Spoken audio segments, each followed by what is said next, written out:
I look at it like LeBron and Magic, the big guys with the huge accomplishments. So you got size and accomplishments. Again, all these ridiculous amount of, they're the best player in the league, arguably. Had an argument for it for about 10 straight years. That's insane. Curry's only had a few years of that. Oscar and West only had a few years each where you can make that argument. Chris Paul, that's the thing. That's the other tiebreaker besides injuries, is that I'm not sure you could ever make the case that Chris Paul is the best player in the league. He had, I think, 1, 2, or 3 MVP cases. He didn't win them those years. He's got 2 top 3 MVP finishes. He has 9 top 7.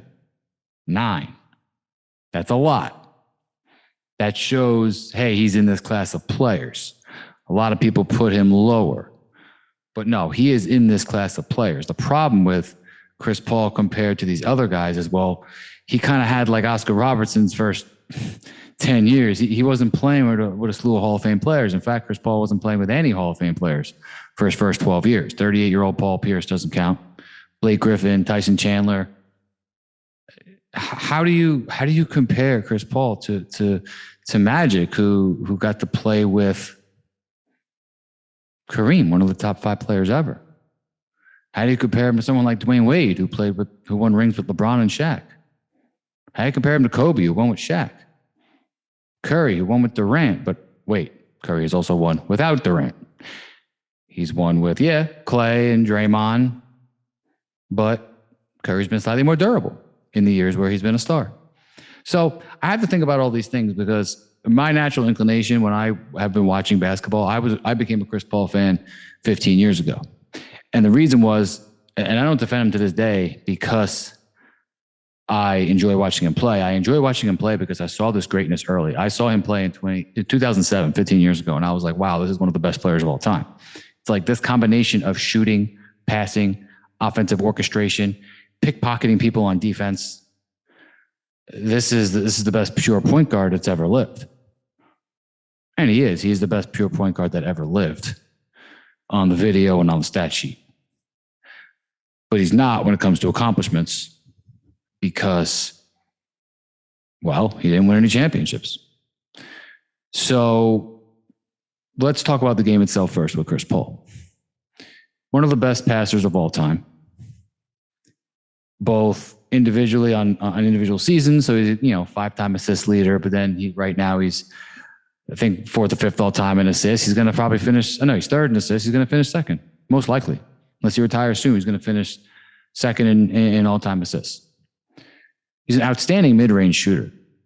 From 3 feet to 10 feet, 10 feet to 16 feet, I believe for his career, he's 49%. And then like the 16 foot to 23 area, he's like 46, 47%. These are all, those percentages taken as a whole are just as good, but I believe they are better than anyone else in the last 25 years. That's everybody. That's Dirk, KD, Curry, LeBron, Wade, Kawhi. From 3 to 23 feet, he can't volume score like those guys, but over a 17-year stretch, his shooting from there is absolutely top notch. You just can't get him off as much because of his size, which is a deficiency. It is what it is. He's 6 foot. These other guys are a few inches taller. That matters. I've gone up against people that are 6'8". I'm 6 foot. It's tough. It's tough when it's the whole scheme and when he really needs to score. Sometimes you can, but a lot of times you can't. So that is a deficiency. But his mid-range shooting is absolutely incredible. And the pickpocket, I've never seen a better natural pickpocket. Someone who they don't gamble for steals, they just get them organically. Paul has some of the best hands of all time. He's a great defender. Now, how many times has he made the All-NBA defensive team? 9 times. 7-time first team All-NBA. 11-time All-NBA in general, 4 times first team. So he is one of the best players in the last decade. His peak is higher than guys like James Harden, Russell Westbrook, because of their all-around game. They might have like 1 or 2 games where they're just scoring and they're better than Paul on that day. But in general, Paul's ceiling is higher than those guys because he can have like a 40-point, 10-assist game like he did to close out a series when he was with Houston. He finally had a sidekick like James Harden, and he gets 41 points, 10 assists, no turnovers against a really good defense in the Jazz. 40, 10, and 0. Only ever been done by Michael Jordan in the playoffs. And lately, even with the Suns at 36 years old, he puts up closeout games that only Kareem has ever had a 30-point closeout game at the age of 36. 7-foot Kareem.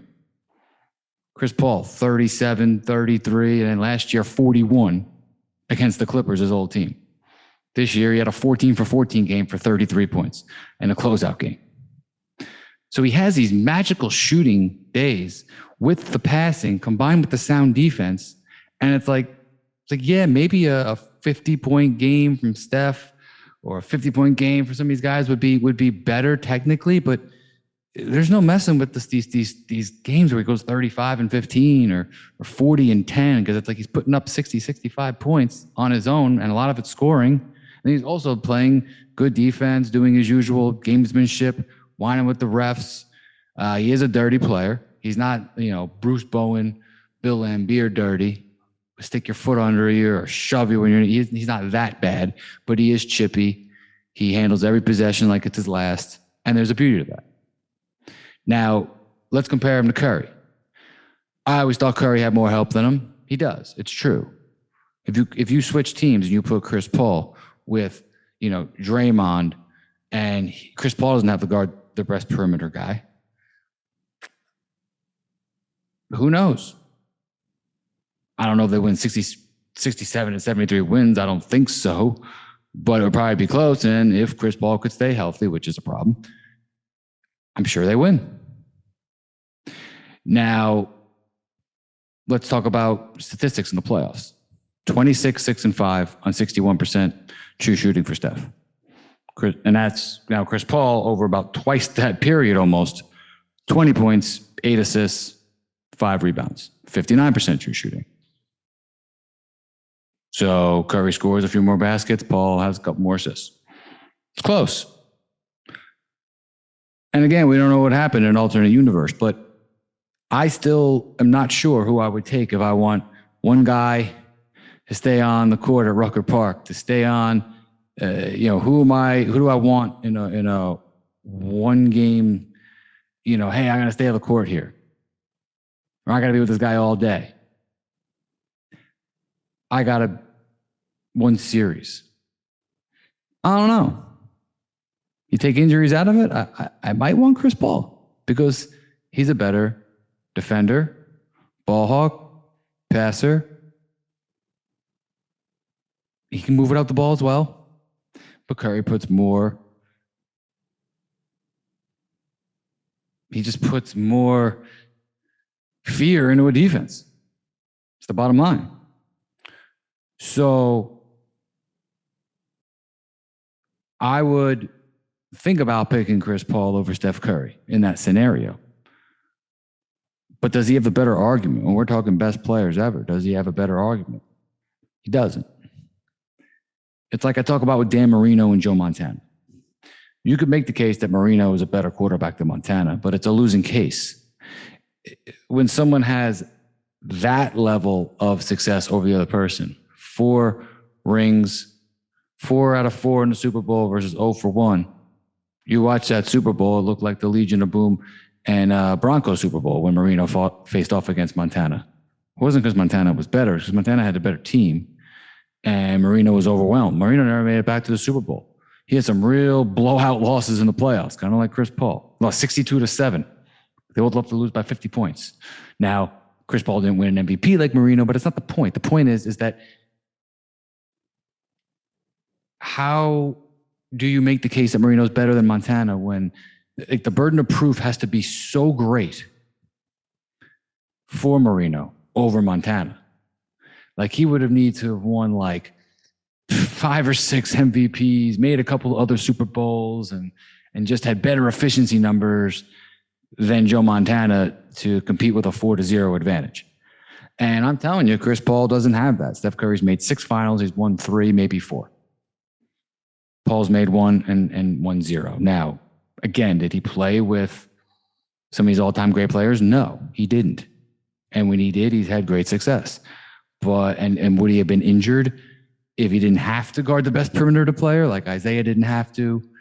And, Curry didn't always have to guard the other team's best perimeter player. Maybe he wouldn't have been as injured. But unfortunately, you look at like a court case, Paul's got the worst case. So yeah, there's an argument for him being 3 on this list, but it's not a winning case. So I'm going to leave Chris Paul at 6.